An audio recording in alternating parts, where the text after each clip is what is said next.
le soleil se couche, il arrive à la fin de sa course, et je vois combien ce temps est là. Sur le temps, le soleil se couche. C'est la fin, c'est la fin, c'est la fin de la course.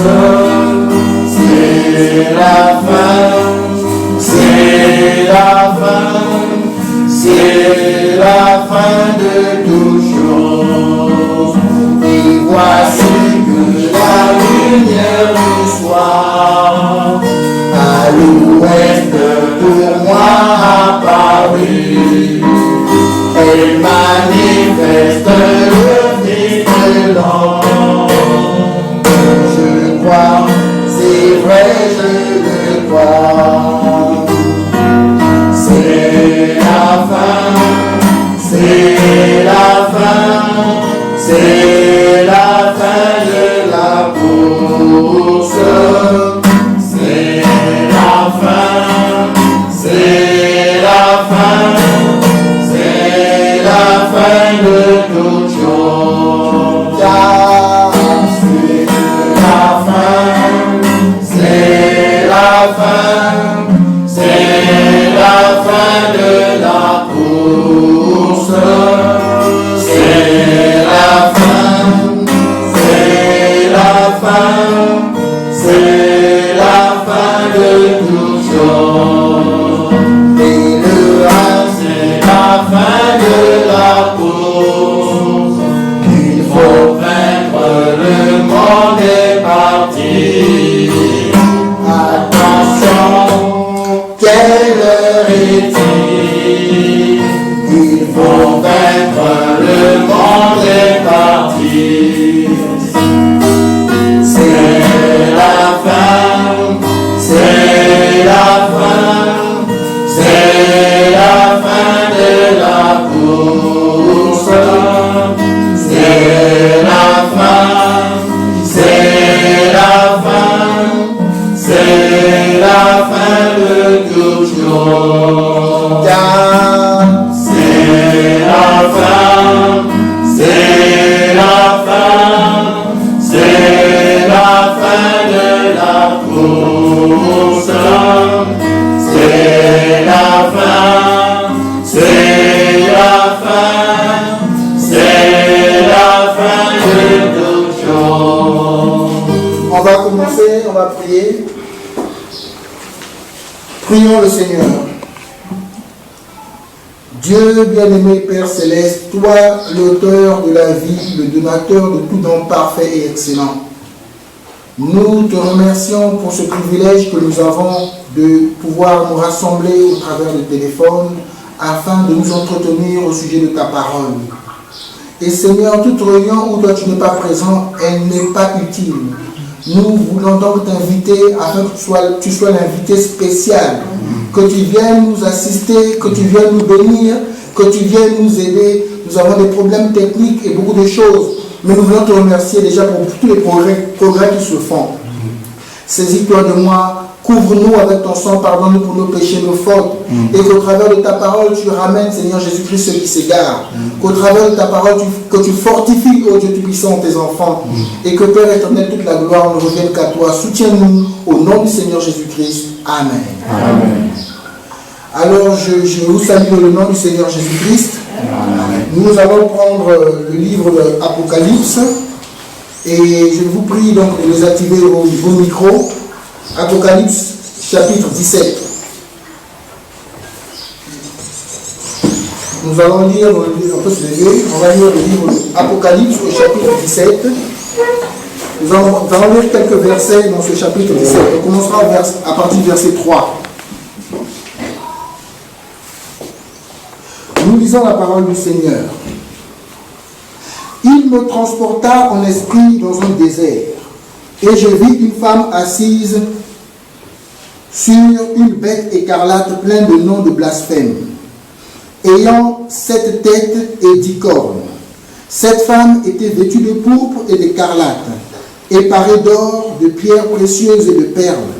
Elle tenait dans sa main une coupe d'or remplie d'abominations et des impuretés de sa prostitution. Sur son front était écrit un nom, un mystère, Babylone la grande, la mère des impudiques et des abominations de la terre. Et je vis cette femme ivre du sang des saints et du sang des témoins de Jésus. Et en la voyant, je fus saisi d'un grand étonnement. Et l'ange me dit, pourquoi t'étonnes-tu? Je te dirai le mystère de la femme et de la bête qui la porte, qui a les 7 têtes et les 10 cornes. La bête que tu as vue était, et elle n'est plus. Elle doit monter de l'abîme et aller à la perdition. Et les habitants de la terre, ceux dont le nom n'a pas été écrit dès la fondation du monde dans le livre de vie, s'étonneront en voyant la bête, parce qu'elle était et qu'elle n'est plus et qu'elle reparaîtra. C'est ici l'intelligence qui a de la sagesse. Les 7 têtes sont 7 montagnes sur lesquelles la femme est assise. Amen. Amen. Puisse le Seigneur ajouter des bénédictions à la lecture de sa parole. Alors donc nous allons nous entretenir. Quoi que ce soit difficile, mais moi je remercie le Seigneur de la manière qu'il a voulu que nous puissions écouter sa parole de cette manière. Et de ce que de temps en temps, un frère, une sœur arrive à écouter quelque chose. Je constate simplement qu'on n'arrive pas à complètement faire ce que je dis, parce que je demande à ce qu'on désactive les micros. Je fais des messages, mais les gens ne prêtent pas attention à cela. Les gens ne font pas des efforts à comprendre comment on désactive les micros, et je ne pense pas que ce soit une bonne attitude. Et Frère Branham nous dit que l'attitude joue de beaucoup. Alors donc je reviens sur le sujet sur lequel nous sommes en train de nous entretenir. Je vous rappelle que l'Esprit de Dieu nous avait conduit à ne lire ou à ne méditer que sur 2 prédications, particulièrement la sémence de discorde et les esprits séducteurs. Et au travers de cela, Dieu était en train de préparer quelque chose. Il voulait que nous puissions comprendre le livre de l'Apocalypse. Et le livre de l'Apocalypse, les enfants de Dieu doivent obligatoirement le comprendre, en avoir la révélation. Et le diable n'aime pas le livre de l'Apocalypse, parce que c'est là où on dévoile sa fin. Frère Branham dit qu'il n'aime pas le livre de la Genèse, parce que c'est là que tout a commencé. Donc mes frères, j'espère que chacun de nous est attentif pour suivre ce que l'Esprit de Dieu nous dit maintenant. Frère Branham, je rappelle, disait que ces choses doivent être dites à l'Église. Et vous vous rappelez quand nous avons lu la parabole plutôt de Matthieu 13, Frère Branham l'a lu dans ses messages, dans l'un des messages que nous avons suivis. Et dans Matthieu 13, Frère Branham a parlé, plutôt le Seigneur Jésus-Christ, a parlé d'un champ où on avait sémé, où lui-même, le Seigneur Jésus-Christ, selon la révélation, a sémé dans son champ, mais après, dans la nuit, son ennemi est venu aussi s'aimer. Et la Bible, quand la Bible interprète cette parabole, c'est important de noter qu'il s'agit de son ennemi qui est venu s'aimer. Et l'ennemi ne vient pas pour faire le bien, il vient pour faire le mal. Frère Branham nous a dit que la sémence de discorde, c'est une sémence contre. Amen. Alors, donc, quand nous prenons, Frère Branham s'approche à l'ouverture des sceaux, il a passé des moments sur les montagnes, il y a eu des songes, il y a eu plusieurs songes, il y a eu 6 songes et une vision, des songes au temps de Frère Branham, qui annonçaient des grands événements qui devraient se passer sur la terre. Mais ces événements sont dans le domaine spirituel. En fait, Dieu devait descendre pour pouvoir briser les sceaux. Et c'est quand il brise ces sceaux-là que nous commençons à entrer dans les mystères. Frère Branham, donc, dans le message « Monsieur, quelle heure est-il ?» il commence en citant les mystères. C'est étrange qu'il commence par citer le mystère de l'ivraie et du blé. C'est-à-dire, c'est aussi le mystère du royaume des cieux. Quand c'est un mystère, ça veut dire que c'est quelque chose de caché. C'est comme dans une maison. Mais que Dieu nous donne la clé, la révélation pour entrer dans cette maison pour aller voir ce qui est à l'intérieur. Quel est le mystère qui est dans le royaume des cieux? Et Frère Branham a commencé à nous dire, l'Esprit Saint de Dieu est en train de nous dire que le mystère ici,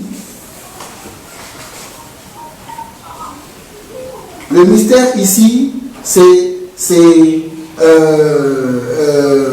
excusez-moi, je venais de prendre un appel qui, je crois, quelqu'un qui était parti. Mais donc, je continue.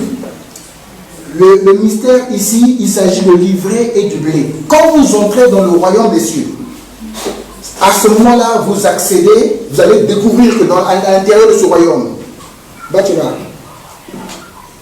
quand vous entrez là-bas, vous allez commencer à remarquer que dans ce royaume-là, dans ce mystère-là, il y a deux groupes.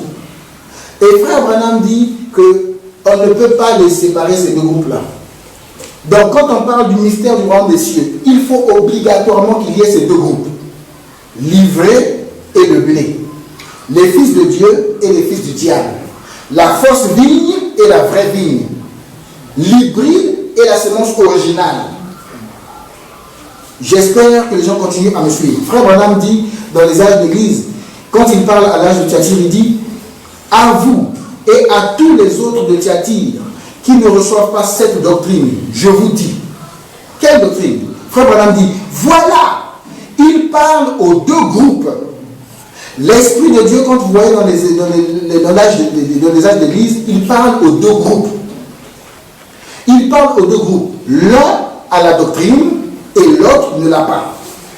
Les voici dispersés parmi les nations. Il y en a au Congo, il y en a à Brazzaville, il y en a aux États-Unis, il y en a à Kinshasa, il y en a au Nigeria, il y en a partout. Chacun est avec sa doctrine qui s'oppose à celle de l'autre. C'est important, mes bien-aimés, de savoir que les deux groupes-là, qui sont dans le royaume des cieux, l'un est contre l'autre. Et Frère Branham nous a déjà dit que l'un de ces groupes-là ne peut pas persécuter l'autre. Mais c'est toujours l'autre qui persécute l'un. Chacun avec sa doctrine qui s'oppose à celle de l'autre. L'un est de Dieu et l'autre, l'un est de Dieu et connaît ses profondeurs, l'autre est de Satan et connaît les profondeurs de Satan. Amen. Amen. Donc, nous venons de lire encore quelque chose. Il y a un autre mystère. Nous avons déjà commencé à parler de beaucoup de mystères. Et depuis l'Église, pendant que l'Église était ouverte, nous avons beaucoup parlé et nous continuerons à parler. Et ça, c'est le mystère des mystères, le mystère de la divinité. Grâce au mystère de la divinité, nous pouvons voir, nous pouvons connaître Dieu. Et Dieu commence maintenant à nous révéler toutes les choses. Amen. Amen. Mais aussi, dans le mystère du royaume des cieux, nous entrons dans le mystère du royaume des cieux. Et quand nous entrons dans le mystère du royaume des cieux, nous découvrons un mystère à l'intérieur. Un des groupes utilise le mystère de l'iniquité. Et nous savons ce que c'est l'iniquité. C'est de connaître le message, c'est de connaître la parole, mais c'est de ne pas vivre la parole. C'est pourquoi Frère Branham nous dit que Dieu parle aux deux groupes. Si les deux groupes ne connaissent pas la parole, il ne peut pas avoir l'iniquité. Il faut que la fausse sémence, il faut que l'ivraie connaisse la vérité. Et quand elle connaîtra la vérité, quand elle n'a pas la capacité de vivre la vérité, aussitôt le mystère de l'iniquité la saisit, l'enchaîne, la trappe.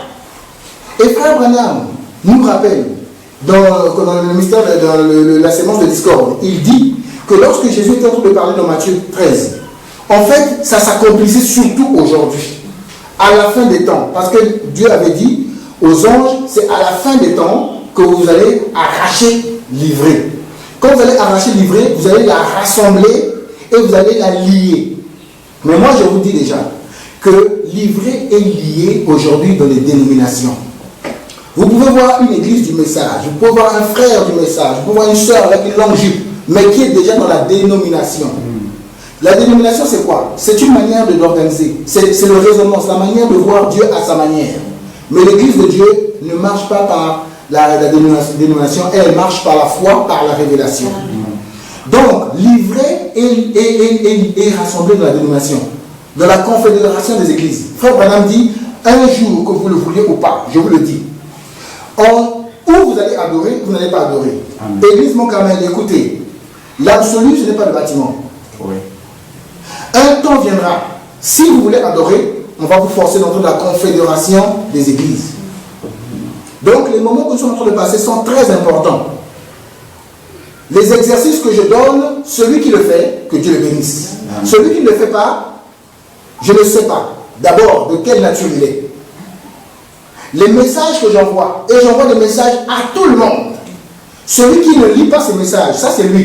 Pourtant il sait lire les choses du monde. Il sait lire les choses, autre chose, mais il ne fait pas attention à ça. Ça aussi, c'est sa nature. Parce que la brebis, elle ne peut pas vivre sans un berger. J'ai béni un frère qui m'avait dit, lui, dès qu'il entend un message dans son téléphone, il fait attention. Il se dit peut-être que le pasteur a envoyé quelque chose. Mais je constate aussi qu'il y en a qui ne font pas attention au message. Et qui disent, oh, je ne fais pas attention au message. Mais quand on va vous dire comment ça allait passer, on fait attention. Voilà la nature de l'ivraie. L'ivraie a des préoccupations charnelles. Mais le blé a des préoccupations spirituelles. Donc, mes frères, je rappelle que l'ivraie est liée. Liée par quoi? Par le mystère de l'iniquité. Et quand ils sont liés, ils vont tomber tous dans le mystère de Babylone la Grande. Ils vont se rassembler là-bas. Et Babylone la Grande, ne pensez pas que c'est un lieu, hein? Ne pensez pas que c'est Rome ou c'est quelque part. Babylone la Grande, c'est un mystère, c'est un système. Il y a des gens qui sont de Babylone la Grande, mais qui sont au Congo, qui sont dans des villages, et qui sont même dans des églises du message. Pourquoi? Parce qu'ils ont voulu aimer l'iniquité. Et Dieu leur a envoyé une puissance d'égarement. Vous connaissez la vérité, mais vous préférez quand même les choses charnelles. Vous préférez les plaisirs charnels. C'est Dieu lui-même qui vous envoie un esprit d'égarement. Dieu fait une réunion au ciel, comme il l'a fait à Otonakab, pour voir comment vous faire tomber. Donc vous qui vivez mal, je vous informe que Dieu est en train de réfléchir comment mettre le chaos dans votre vie. Et si vous ne voulez pas revenir, vous serez fini. Le mystère de Babylone, la Grande. Donc, écoutez, on est entré dans le mystère du royaume des cieux. Dans le mystère du royaume des cieux, nous avons découvert qu'il y a un mystère de l'iniquité qui gère l'ivraie, et il y a un mystère de la foi qui gère le blé. Parce que le blé ne vit que par la révélation. Dieu a dit, mon juste vivra par la révélation. Mon église, ma vraie église, est bâtie non sur la l'iniquité, mais sur la révélation, sur la foi. Donc là, nous sommes entrés là-bas. Maintenant, quand nous entrons là-bas, nous découvrons que ceux qui sont dans le mystère de l'iniquité, eux, quand ils sont rassemblés, ils sont liés par l'iniquité. C'est l'iniquité qu'ils ont. Comme une araignée. Je ne sais pas si vous avez déjà vu une araignée attaquer. Quand l'araignée attaque une mouche, elle envoie ses fils. La mouche se débat. Elle continue à envoyer des fils. Et la mouche est finie. C'est comme ça que vous êtes étouffé. C'est comme ça que vous êtes paralysé. Vous êtes avec moi à l'église? Et je prends rapidement un petit détail, je reviens dans ce que je dis. C'est la même chose avec le Covid-19. Hein? Le coronavirus, mes frères, c'est quelque chose qui vient. Dieu a permis que ce soit aujourd'hui. C'est quelque chose qui vient pour vous étouffer. Parce que c'est quoi? Dieu nous a créés. Dieu est tellement sage qu'il a bien créé le corps humain. Il nous a donné des poumons. Dans nos poumons, il y a un vide. Et le vide là, c'est là où circule l'air. Maintenant, le coronavirus, qu'est-ce que lui il fait? Quand il entre dans l'organisme de l'homme, quand il entre, alors qu'est-ce qu'il fait? Il vient, il attaque les poumons. Et les poumons commencent à s'enflammer. Hein, inflammation des poumons. Et quand il y a l'inflammation, les poumons commencent à sécréter une eau, un liquide. Et le liquide là va occuper l'espace là où l'air va circuler. C'est pourquoi l'homme n'arrive plus à respirer. Il étouffe.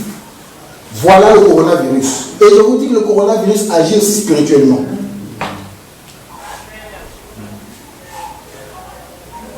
Je constate que le groupe de Frère Jama est coupé, mais je ne peux pas, je ne sais pas comment les prendre. Un instant s'il vous plaît. Tu peux prendre Frère Jama, 05. Rapidement. Excusez 2 secondes, on va essayer de rattraper le groupe qui est avec Frère Jama. Je vous prie de faire en sorte que vos téléphones tiennent bon pour que nous puissions garder. Je continue donc. Il est occupé? Alors donc je continue. Je pense qu'on a pu récupérer le groupe qui est avec Frère Jama là-bas. Alors, donc ce que je voulais dire, je ne sais pas si les frères Boumba sont encore venus. On a déjà vu 05. Excusez-moi, on va essayer de rattraper les frères Boumba. Prends-le. Très bien. Alors, donc je continue, on a pu rattraper ceux qui étaient perdus. Je disais que le Covid-19, il agit de manière à étouffer. Et livrer son travail, c'est d'étouffer. Et spirituellement, il y a un Covid-19. C'est pourquoi je voudrais vous rappeler, mes frères, même l'État, la nature ne nous enseigne pas. L'État nous a donné des obligations. Vous devez porter des cache-nez. Et j'ai découvert, frère, je suis en train de suivre le membre de l'église. J'entends, je remarque, certains qui disent oh non, on ne peut pas faire ça, on ne peut pas faire ça. La Bible vous a dit, c'est pas frère Olivier qui dit. La Bible a dit rendez à César ce qui est à César. Et vous, si vous êtes plus spirituel que la Bible, vous devez être, il y a quelque chose qui cloche avec vous. Amen. Sauf si César dit quelque chose qui oppose la parole de Dieu. Moi, si César me dit de mettre un cache-nez, c'est un péché? Non. Si César me dit, écoutez frère, j'ai vécu une situation.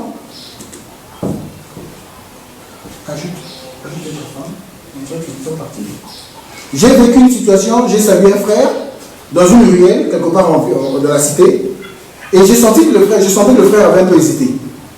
Et moi, mon cœur m'a un peu. Et bon, j'ai roulé, je suis parti plus bas vers le centre-ville là-bas.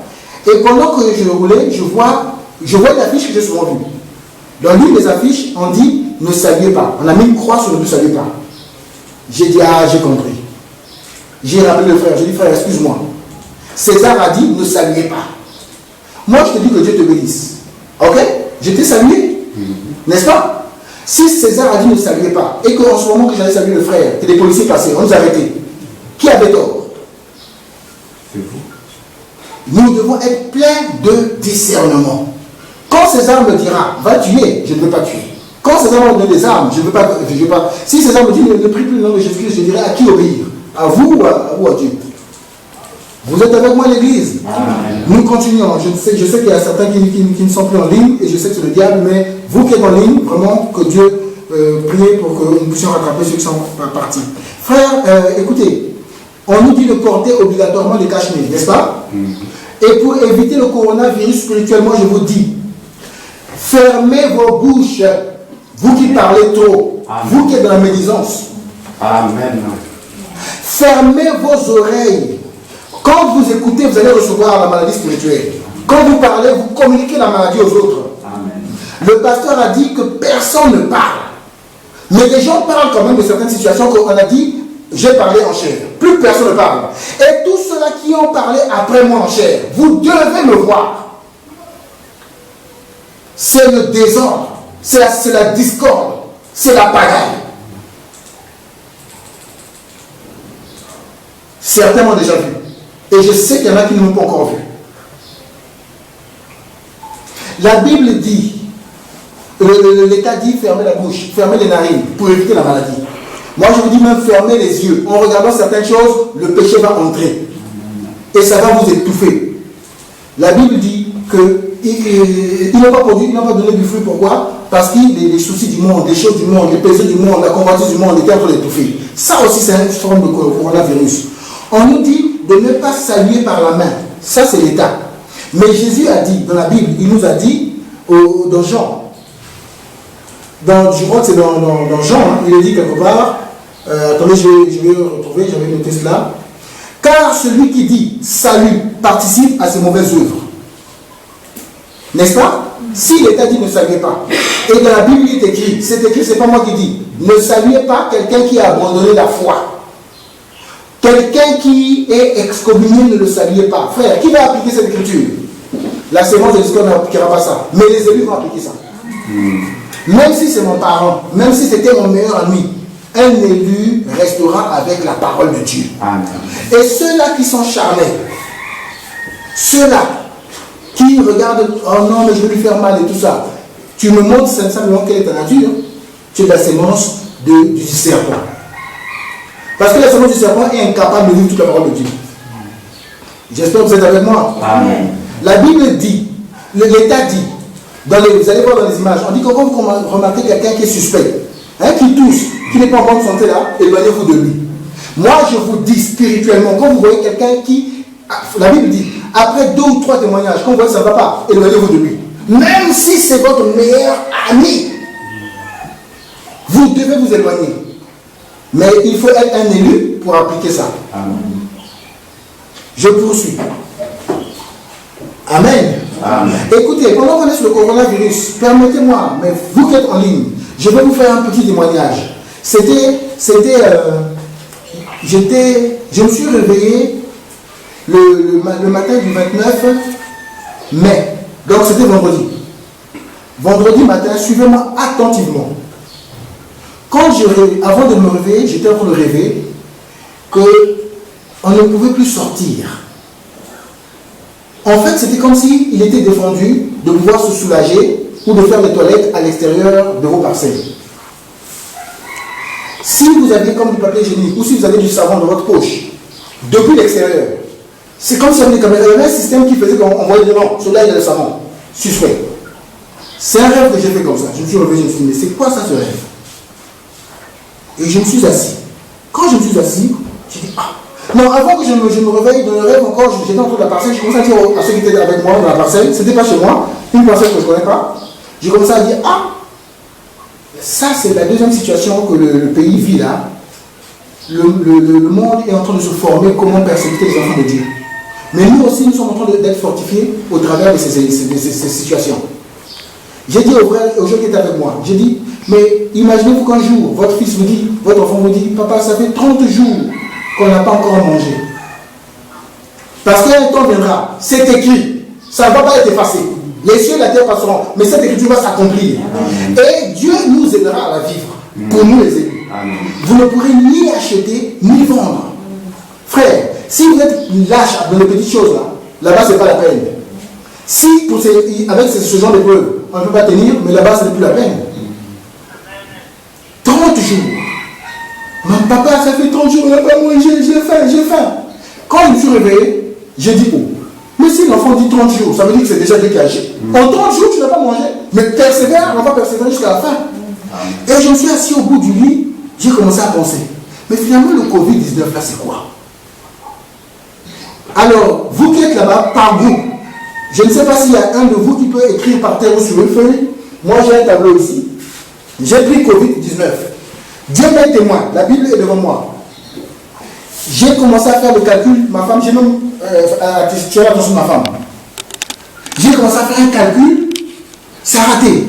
Je suis parti au toilette. Je suis revenu. J'ai fait un calcul. J'ai dit, en Covid-19, il faut vérifier. Est-ce qu'il n'y a pas quelque chose qui a trait avec le diable? Et quand j'écris Covid,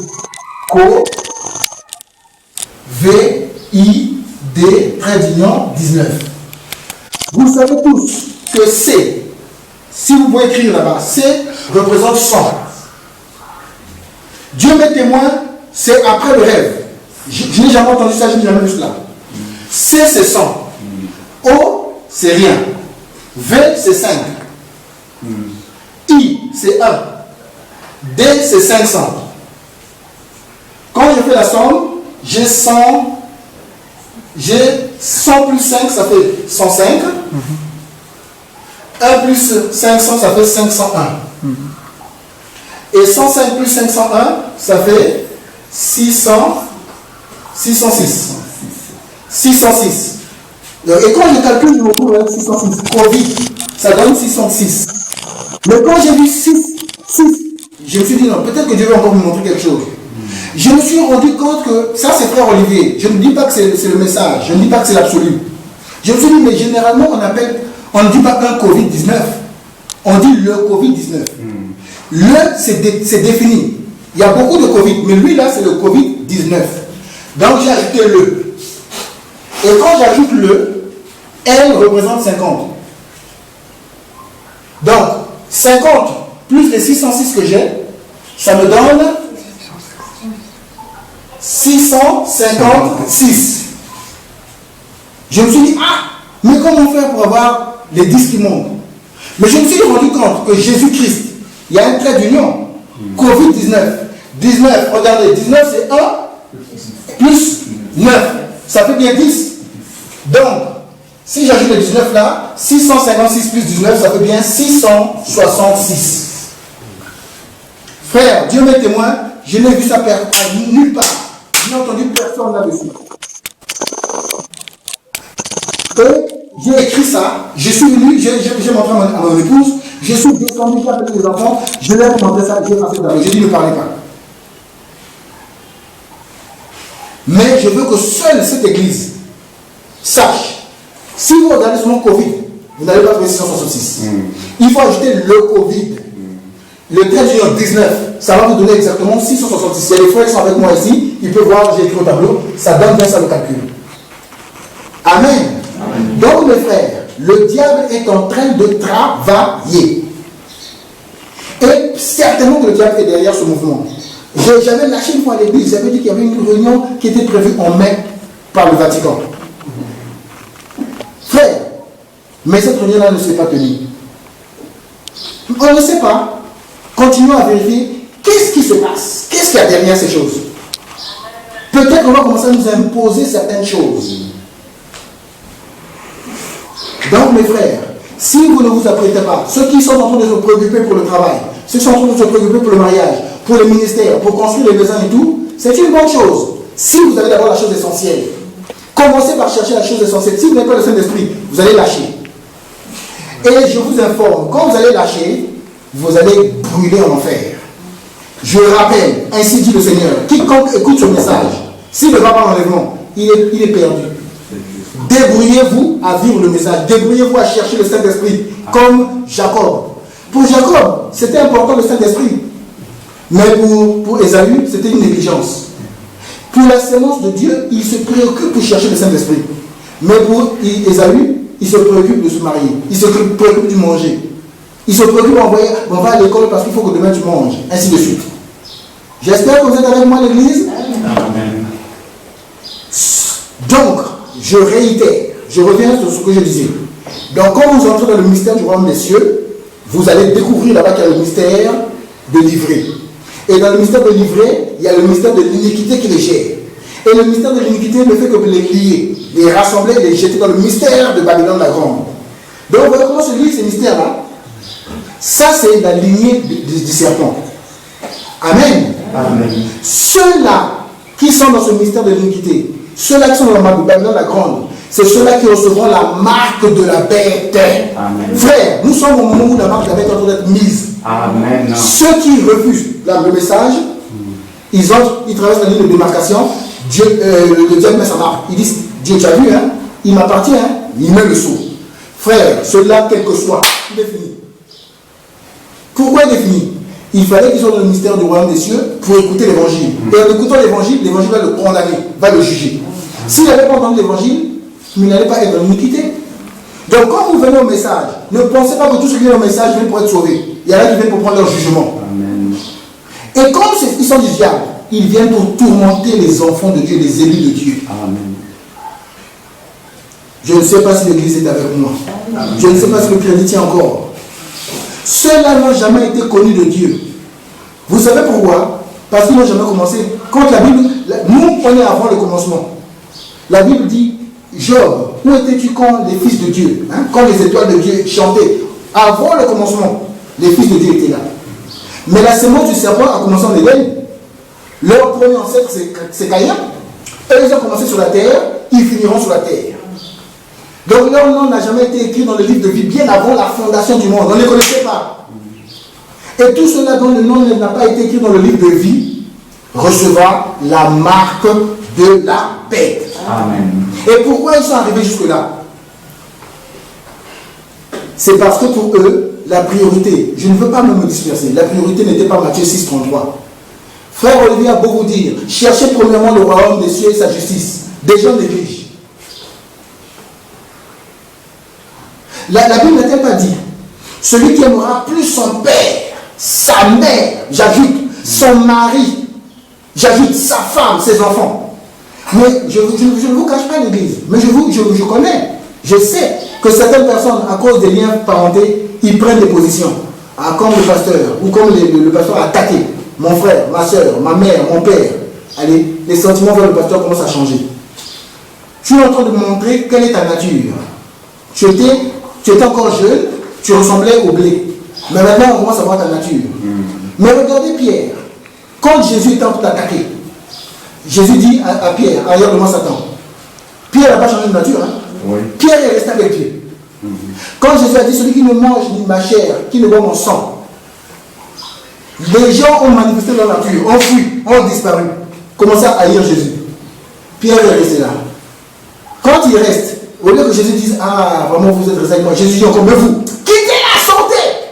Qu'est-ce que vous faites là? Pierre dit, mais à qui d'autre irions-nous? Vous voyez la nature de Dieu? À qui d'autre irions-nous? C'est toi qui as les paroles de la vie éternelle. Je vous ai toujours dit qu'un enfant de Dieu peut commettre des erreurs. Amen. Mais on ne demeure pas dans le péché.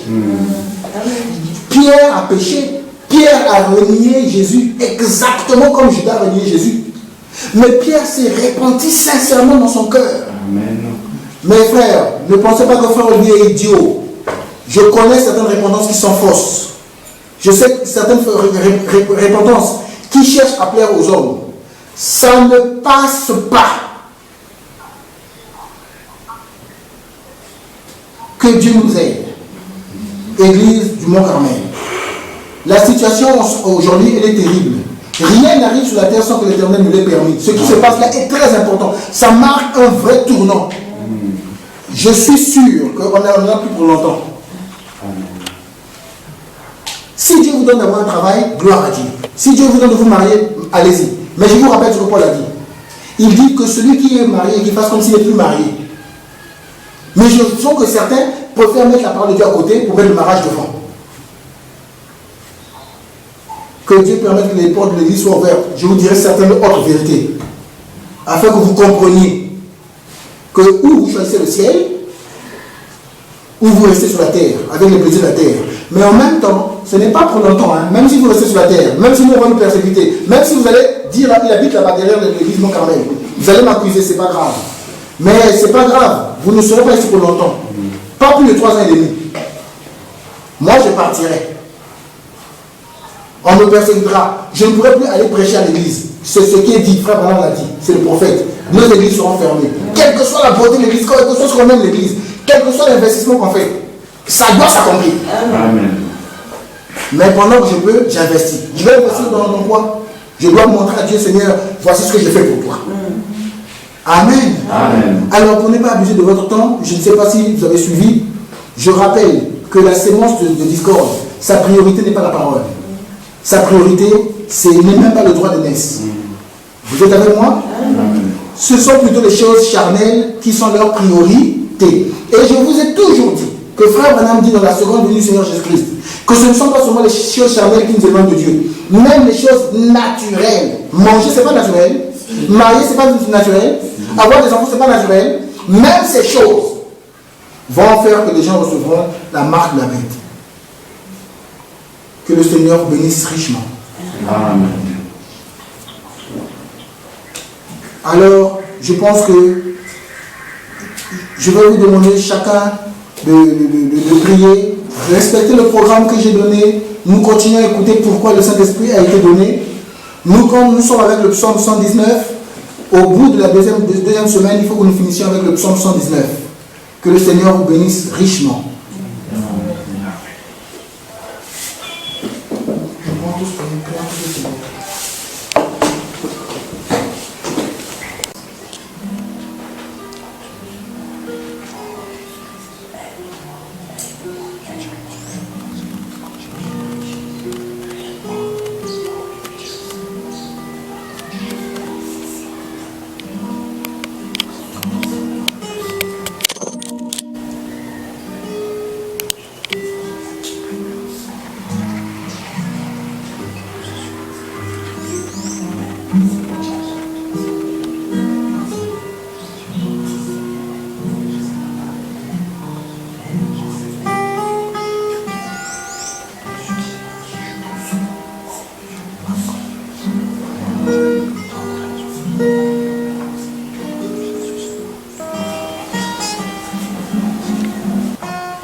le Seigneur.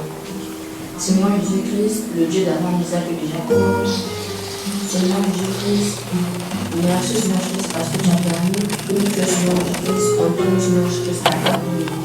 Seigneur Jésus-Christ, je demande Seigneur que tu puisses permettre au Seigneur Jésus-Christ de ce que nous avons entendu Seigneur Jésus-Christ puisse agir au Seigneur Jésus-Christ.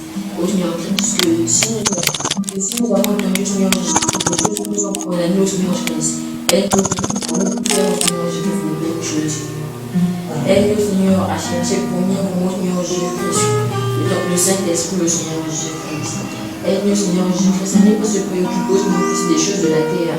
À ne pas Seigneur Jésus-Christ se préoccuper Seigneur Jésus-Christ des choses Seigneur Jésus-Christ qui vont rester sur la terre au Seigneur Jésus-Christ. Mais à chercher le ciel Seigneur.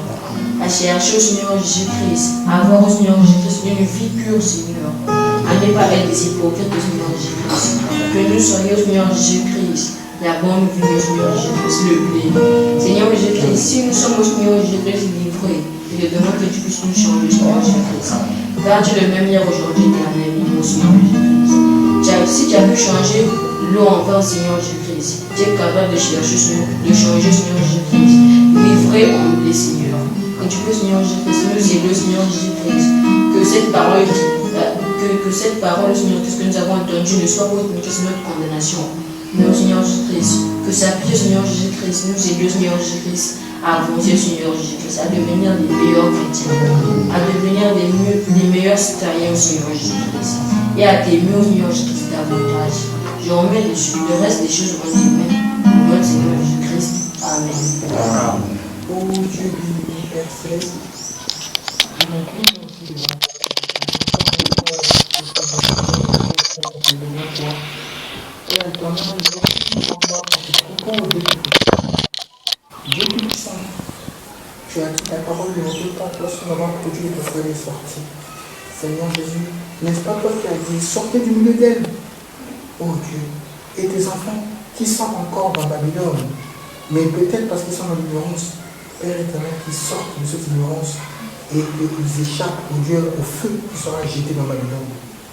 Seigneur Jésus-Christ, oh Dieu, que au travers de ta roulette, toi les bons bergers, tu ramènes tes enfants. Donne-nous de prendre ce message au Seigneur, parce que nous avons appris que c'est la chose la plus importante qu'il y a sur la terre. Ton prophète a parlé de cette fleur qui pouvait tout donner. C'est ce message qui nous donne, oh Dieu, de vivre, qui nous donne la connaissance, qui nous donne, oh Dieu, de savoir comment travailler, qui nous donne de savoir comment nous marier, qui nous donne de savoir comment vivre. Seigneur, c'est ce message qui est la clé. Seigneur, donne-nous alors de le respecter, de l'honorer et de vivre avec lui. Tu sais aussi, tu as dit toi-même que sans toi, nous ne pouvons rien, à commencer par moi et mes frères. Aide-nous vraiment, oh Dieu, parce que nous ne pouvons pas par nous-mêmes. Je dis vraiment, vous serez fatigués, chargés, et je donnerai du repos.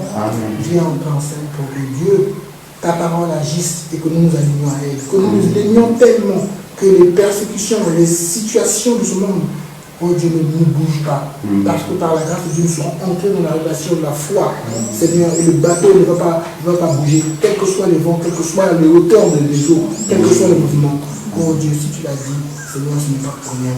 Et nous levons les mains afin que, Seigneur, même si mes frères ne sont plus au téléphone, mais je prie aussi pour eux tous, Seigneur, pour que Dieu, tu accordes que par ta grâce, tes enfants soient entrés dans la révélation et que Dieu Tout-Puissant ne soit plus ballotté. Pour ceux qui sont venus vers nous ici, Seigneur, que tu les bénisses, que tu les accompagnes. Protège-nous, Seigneur, contre tout ce qui se passe dans le monde, la maladie spirituelle, la maladie physique, Seigneur Jésus. Et bénis-nous afin de dire ce qui est nécessaire pour nous aider à vivre le message. Amen. Que chacun soit à sa place, que béni soit toi, jamais au nom du Seigneur Jésus-Christ, et complète la prière au Dieu qui présente beaucoup de manquements et de défaillances. Dans le nom de Jésus-Christ, pour la seule gloire de Dieu. Amen. Amen. Alors, pour les bénisses.